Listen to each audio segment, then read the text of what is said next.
You would have had to have been under a rock to have missed the show of force of the EFF when it marched to the South African Reserve Bank in downtown Joburg, the Chamber of Mines, and then later in the afternoon, after a grueling walk through the northern suburbs of Joburg, to the Johannesburg Stock Exchange. Some estimates at 40, maybe 50,000 people showing their support for the economic freedom fighters. This is the Moneymakers. I'm Bruce Whitfield. Tonight, I'm joined by the EFF Deputy President, Floyd Shivambu, to talk about the political party's views about the role of capital in South Africa. Floyd Shivambu, welcome to the Moneymakers this evening. Do you think that your march was a success? Yes, it was a great success, and we had expected that about 5,000 to 10,000 people are going to come to the march, but we went over 50,000 people who came to support the Economic Freedom March, and it's a great thing because most of those were activists and ground forces of the economic freedom fighters who were saying to capital and capitalists in South Africa that they cannot continue to be the only beneficiaries of South Africa's resources, that all of us should share in South Africa's resources and economy. So the message was driven very clearly to the Chamber of Mines, to the banks, to the JSE and all the listed companies that the people of South Africa wants an equal share in the country's economy, because since 1994, it's predominantly capitalists who have got to benefit out of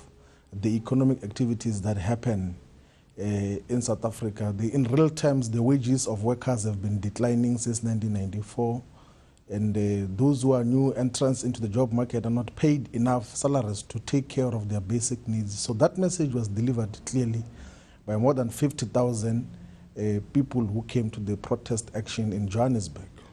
Give me a sense, Floyd, because I've always been interested in trying to get a simple definition of what economic freedom means. I've got an idea of economic freedom. Clem Santa's got an idea of economic freedom. Nikki Newton-King at the JSE will have an idea of what economic freedom means. And so will the EFF. What is the official principle of economic freedom that you stand for?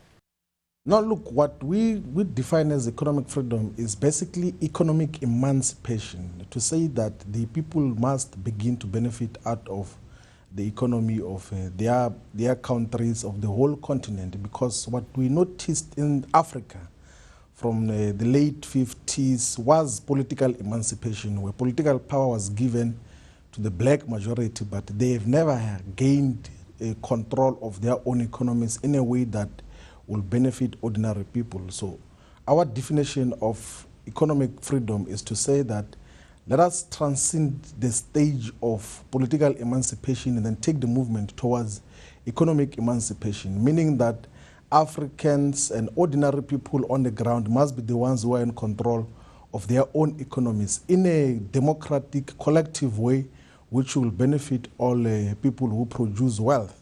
But in the continent, in South Africa specifically, the producers of wealth are not the ones who benefit out of it. It's only few private individuals and multinational corporations that benefit out of economic activities. So the economic emancipation movement seeks to achieve the equal benefiting from the economy of our respective countries. And in the case of South Africa, we then target the areas which are defined by lots of economic activities, which are the mines, the banks, and the huge retail stores, the huge businesses that utilize the labor, the sweat, and the blood, in some instances, of ordinary workers to make profits. And we're saying that we need to have equal benefit out of our economic activities. That is our definition of economic freedom. We know that there is a capitalist narrow vision of what economic freedom is understood to be.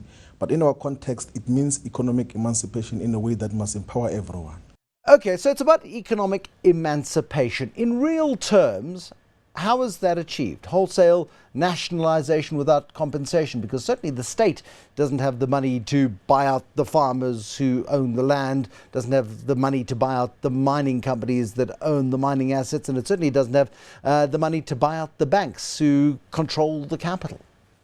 Yeah, look, we say that as part of that economic emancipation movement, part of the priority focus areas should be the return of the land, expropriation of land without compensation, because those who currently occupy Africa, and South Africa's land didn't buy it. They just took it out of colonial dispossession, and it must be returned for the common control and benefit of ordinary people on the ground, so that they can continue to deal with food production, can utilize it for industrial purposes, can use it for residential purposes. But currently, there are very few people in South Africa who control more than 80% of South Africa's land, and we need to take it back for common control through expropriation without composition. And that happens through a political process where majority of the people who mobilize would be saying that we want to have the land to the control and benefit of all people in the country. When it comes to the brutal economic reality of food sustainability, and I'm going to throw Zimbabwe at you and say you're looking at a Zimbabwe example, and that has not succeeded.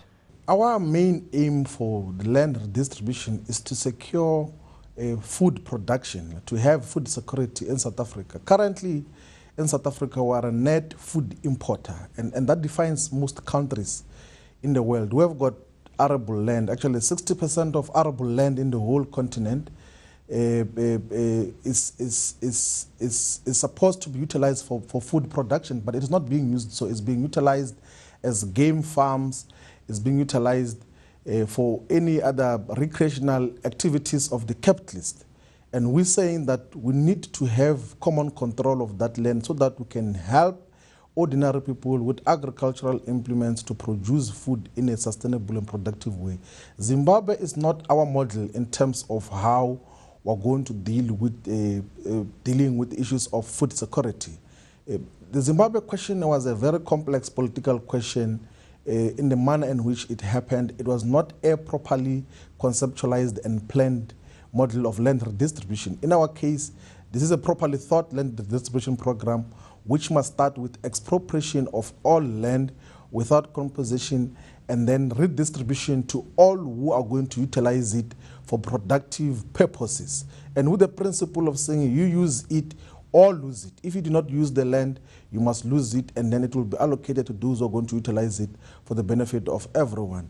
Africa is home of 60% of the world's arable land, and that must begin to be used to produce food, to produce many other useful goods and services in a way that will benefit everyone. We can't continue to be importing food as Africa when we've got capacity could produce food for the lives of all ordinary people. Forgive me, Floyd, but that sounds a lot like the model that was the intention of Zimbabwe to pursue. The trouble with economic transformation, any kind of radical economic transformation, is you don't always control the entire process.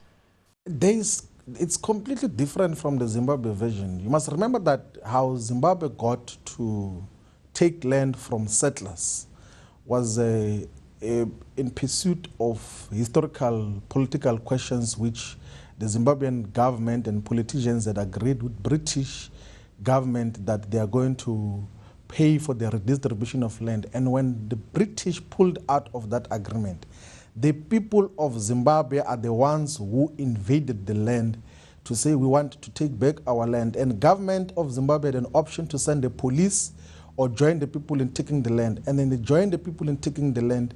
But that was not properly thought in terms of the capacity for continued agricultural productivity and many other interventions that have to be made. Floyd, we're going to disagree on the material. We're going to disagree on the facts on that particular case: state-sanctioned invasion of land versus people's invasion of land.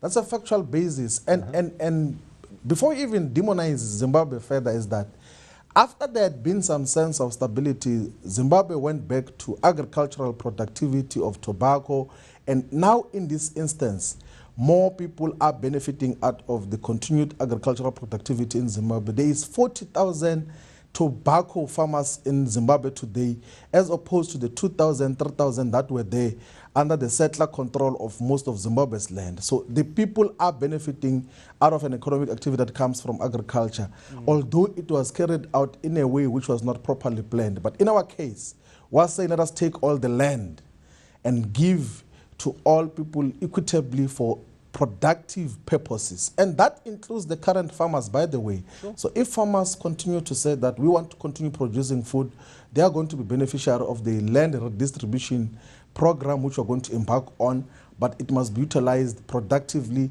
in an equitable way which will benefit all South Africans. That is our program that we're in pursuit of. I hate to go to Zimbabwe because I know it's not a great example, but it's where we are right now in terms of this discussion. The 4 million Zimbabweans who live in South Africa because they don't have any economic prospects at home.